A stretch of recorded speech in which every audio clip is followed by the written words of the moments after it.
Hello and welcome to another episode of Hollywood Wargaming. Today we are going to be doing a tier listing for all the units included in the Republic faction for Star Wars Legion.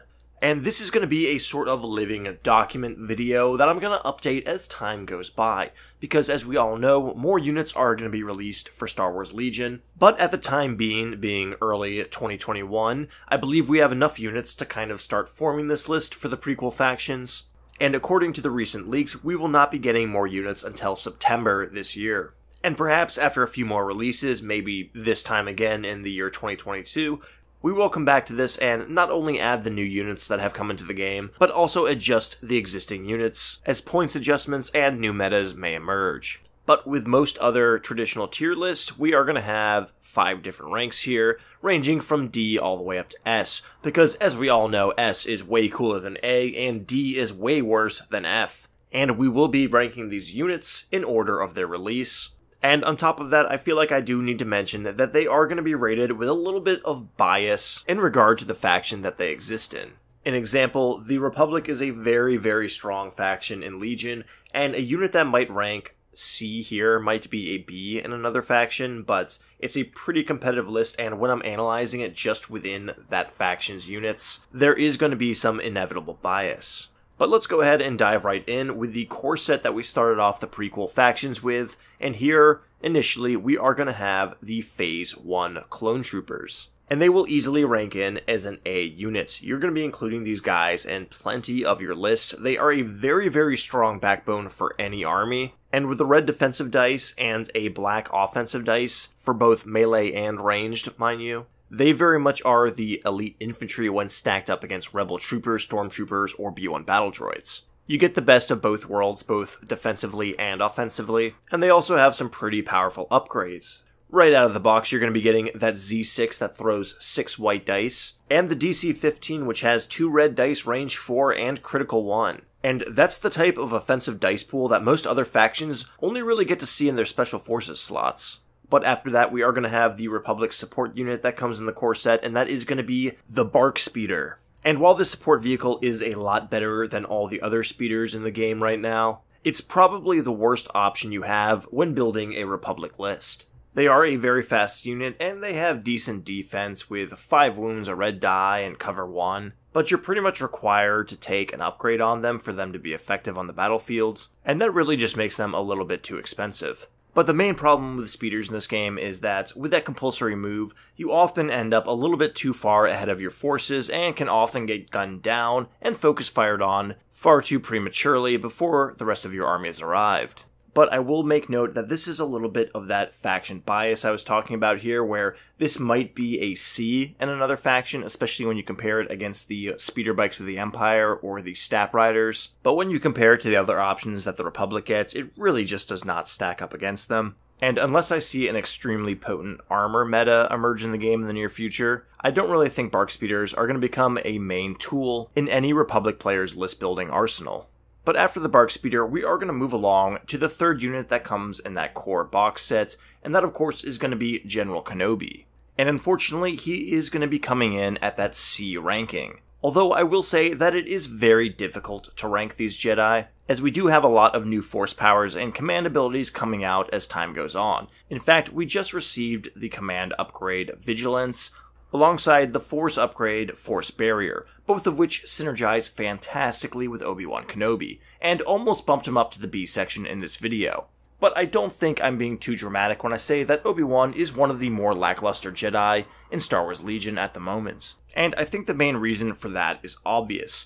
Obi-Wan Kenobi is a 170 point unit, whose whole gimmick on the battlefield is to soak wounds off of your troopers and onto himself. And while Obi does have a 66.6 continuing % chance of ignoring that wound completely, followed up by a 16% chance to bounce a wound back onto the attacking enemy, you absolutely risk putting wounds onto that commander, and essentially you are taking a quarter of your army's overall points and investing it into a gambling machine. And while I do find that incredibly unique and fun, it means that a few bad dice rolls may sink your entire game. And while clone troopers are very expensive models who are worth taking those wounds off of, their armor on their own isn't bad, and they do have strength in numbers. So Obi-Wan really does have to roll very lucky and save a lot of wounds to really justify his presence. Fortunately, I think Master of the Force combined with that Force Barrier and the new Vigilance command card are really going to help him do that, and perhaps that may edge him into the B territory. But I haven't played that strategy yet, I don't know how well that's going to play off, and again, that is going to be taking him up more in points. But that will move us along to our first release that came after the core set, and he was a very, very welcome one, as he was certainly a commander to surpass Obi-Wan Kenobi, and that of course is Clone Captain Rex. And at just 90 points, with an impressive damage output profile, and a lovely deck of command cards, Rex will easily sit in the S tier. His keywords make him an absolute beast at mid-ranged combats, and the fact that he has that Clone Trooper keyword and a variety of ways to generate tokens makes him synergize perfectly with his army. He has a fabulous array of command upgrades, almost exactly what he needs, and of course Surge to Crit on top of red dice, which means he will almost never be missing.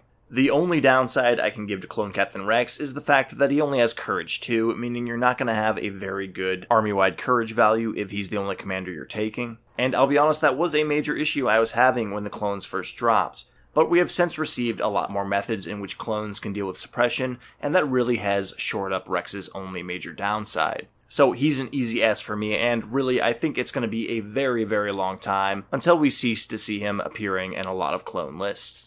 But after Clone Captain Rex, we got our first hard plastic kit that released for the Republic faction, and that is the Phase 2 Clone Troopers. And while they are only a subtle tweak on the Phase 1 Clone Troopers, they really do bring a lot to the table, and I do think they wholeheartedly earn an S tier slot. You take that venerable clone unit card, you add a training slot to it, Courage 2, and then Reliable 1, which generates a Surge token at the beginning of every round, and you get what is arguably the most elite core unit in the game. Especially when you consider that that Surge token can be shared around to other nearby clones. Yes, they are expensive, and yes, your opponent can absolutely punish you with precision weapons, especially ones with Pierce. But these guys are nothing to scoff at, and having them back up your heroes while they charge up the table is just an even more powerful backbone than those Phase 1s. Now, they don't have as many special weapon options, but they do still have the Z6, which is arguably the most important, although I will say I dearly miss the DC-15 on these guys, as the mortar just doesn't act as a great substitute for it. But that's really the only complaints I have about the Phase 2s, and since I've rebuilt my clone army from scratch, I am building solely with Phase 2s, and not really a single Phase 1 squad. But that will move us along to our next unit, which is the first heavy for the Republic faction that came out, and that of course is the iconic Saber Tank. And this will be coming in at a respectable B tier. Now, I like the Saber Tank, I've played some matches with it, it is very powerful, especially with those guns coming out to range 4. But the problem here is that you really do need to pay for upgrades on this thing, and I don't really feel like you're getting your points worth as a unit platform if you don't. Also, because of its weak sides and outmaneuver gimmick, you really do need to take other units alongside it for it to be effective in a list, which means you kind of have to tailor your entire list around bringing a Saber Tank. Which is fine, but if your enemy brings appropriate things to counter it, you once again have over a quarter of your list being the linchpin of your army, and if that falls apart, or can't cover enough ground to secure objectives, you're just not going to win. And that does seem to be what happens when I play my Saber Tank. It does a very good job in combat. In fact, almost every round I seem to table my opponents, but because I have so many points sunk into this vehicle, and often also Padme alongside it, I find it a lot more difficult to secure board control and cap those objectives, which is really what Legion is all about. So yes, the Saber Tank is a very good vehicle, it is fun to use, and it can be quite powerful and satisfying to use. But it still is a heavy armor vehicle within the meta rules of Star Wars Legion, which means inevitably it's not that great. But once again, I am going to point out a little bit of faction bias here, as it's also a part of a very expensive faction to field as is, one that doesn't have a lot of wiggle room when it comes to list building, and I feel like that hurts the Saber Tank in a pretty unique way, where if it appeared in another faction with the same rules, it probably wouldn't be quite as big of a deal. But after the Saber Tank, we are going to have our first operative that we received for the Republic faction, and that will be R2-D2 from the Crashed Escape Pod expansion. And honestly, I think this one might be a little bit out of order. I think it came out just before the Phase 2s, but no big deal. R2 was our first operative, he's very inexpensive, and is more or less a support unit, or one that can go ahead and steal the game with that secret objective keyword. And because of that, it's honestly pretty hard for me to rank R2. I only got to run a few games with him, and that was before I had Padme or any vehicles to run him alongside with. But I think he will sit pretty comfortably at a B tier. He's so inexpensive that it's not that detrimental if you bring him in a list, and having repair and or secret mission makes him flexible in a variety of strategies. But his command cards are incredibly weak, and now that we have the generic ones from the Clone Commander expansion, I don't really ever see a reason to take his command cards, though I'm sure you could find some niche uses for them here and there. But what really saves R2 from being in that C category is the fact that he has inconspicuous and secret mission, which makes him a relatively cheap way to score extra victory points. And as we know in Star Wars Legion, victory points are everything. So if you bring R2 and really designate him to scoring that secret mission, it may win you a cheeky underhand game, and I'm sure many players have done that in the past. But following R2, we will have our second operative expansion that we received for this faction, and that is going to be Padme Amidala. And at just 90 points, with the exemplar keyword, and numerous ways to gain excess tokens, Padme is an absolute ace support unit for the clone faction, and that will earn her a very respectable place in the A rank category. But I will say that it's hard to gauge how effective Padme is because she is a support unit. I'd really need to sit down and tally up how many points she saves by dishing tokens onto other units, as I don't often field her myself in a role in which she sees a lot of combat and removes a lot of enemy models. And while you can divulge her to gain that secret mission and infiltrate, I do tend to not divulge that command card, give her a reliable one, and use her as a support unit throughout the match. And again, she does an absolutely fantastic job at that role. So well, in fact, that I am tempted to bump her up to S tier. However, the only thing holding her back from that, in my opinion, is the fact that her command cards are relatively mediocre. Her 3-pip is a relatively inconsequential card to play on your first turn, in lieu of something like standing orders. And I do find her 2-pip to be useful in some dodge-oriented lists, but they are very much those lackadaisical cards you play in turns where there's not as much stuff going on. But after Padme, we did receive our first special forces for the Republic faction, and that is going to be the ARC Troopers. And while I like these guys, they are going to be coming in at the C ranking tier. No, I'm just kidding, get off your keyboards, they are absolutely S tier. These guys are the definition of an S tier unit. They are one of the best units to take in Star Wars Legion, and are more or less Clone Captain Rex condensed into a trooper squad. And here, you're basically going to get a clone trooper squad with some extra equipment slots, sharpshooter 1, tactical 1, and 1 extra white die per trooper to throw once you get into range 2. And all of those bonuses really stack nicely on top of each other and give you a special forces unit that has a lot of firepower even when they're bare bones. And honestly, running these guys with nothing but targeting scopes for just 76 points is going to give you a squad that will likely be doing as much damage as a buffed up Phase 2 squad that usually comes in around 110 points. They are just absolutely fantastic, ideal infantry squads, and that's even without bringing Echo or 5s into the equation. So yes, 100% absolutely an S tier unit. But after that, we're going to have our second support unit released for this faction, and that is going to be the ATRT, which was honestly long overdue by the time of its release. It showed up in the original core set, and if you're like me, you found it a little bit annoying that it took this long to resculpt and release the model for the clones. But I do have a very strong soft spot for the ATRT, even if it may not be as good as the Rebel ATRT, due to the lack of that surge to crits. But I do find it to be a decent support vehicle, one that comes in at the C tier. Now, their main drawback is that, despite them having armor, they still only have white defensive die with a defensive surge, and you will need to spend a significant amount of extra points on them if you want them to be truly deadly at ranged attack. But honestly, I find them to work pretty great in melee, as they do have 3 red dice. And if you run in and tie up an enemy trooper units, unless they're a Jedi, they're likely not going to be hitting through your armor in retaliation. Still, at that point cost, it does beg the question, why not just take more clones who can secure objectives and potentially put out more firepower for less?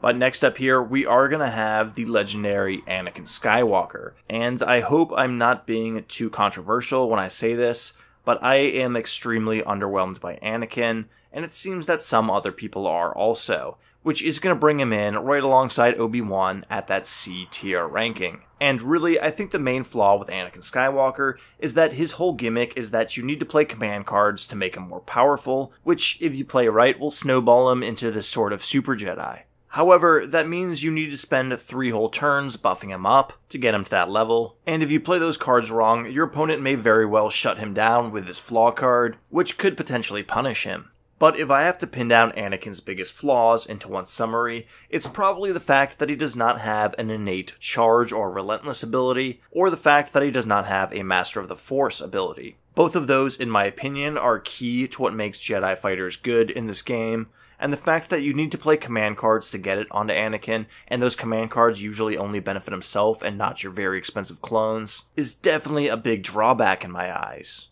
That being said, Anakin's lightsaber does have the Pierce 3 keyword, and he does have access to that Exemplar keyword, which could make him a very, very powerful support unit. And should you get his Exemplar and Master of the Force going, while he's equipped with something like Vigilance, Force Barrier, and Defensive Stance, you could turn him into a pretty awesome Obi-Wan Padme hybrid, but you'll still be down in activation, and you won't have as good command cards as, say, Obi-Wan does. So I'm not exactly sure how worth it that would be. So, sorry Anakin, unfortunately you are C-list. But that will bring us to our last expansion that we have so far, and that is of course our generic clone commander that was released with the Specialist upgrade. And this guy, despite being somewhat mediocre overall, is going to rank in at the B tier. He is a very cheap commander option, which is welcoming for the Clone Republic army, as they have a very high points cost buy-in, and being able to take a cheap commander can free up a lot of points should you want to include something like that Saber Tank, or more beefed up Phase 2 squads. He also has a respectable attack pool of 3 black dice, followed up by the direct and bolster keywords, which is pretty awesome and beneficial for the clones, as you can share those surge tokens around, and also use fire support.